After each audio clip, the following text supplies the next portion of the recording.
pare in questo di poter vedere intenzionalità, senso di responsabilità e impegno nei confronti di Lorenzo e di tutti i ragazzi che si apprestano a terminare i loro percorsi di studio.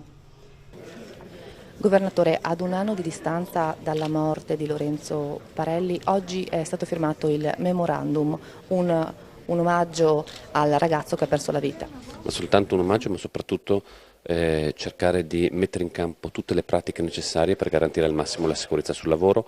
e la sicurezza nei luoghi di lavoro. Questo è fondamentale, non possiamo pensare che ci siano famiglie che vengono distrutte perché il proprio figlio, il proprio parente, la persona cara va a lavorare o va a fare uno stage o va all'interno di un posto di lavoro. Su questo serve la massima attenzione, serve un'attenzione sicuramente dal punto di vista delle regioni, serve un'attenzione nazionale, bisogna continuare a lavorare affinché le morti bianche non ci siano più, perché un paese nel 2023 non può piangere i morti sul lavoro.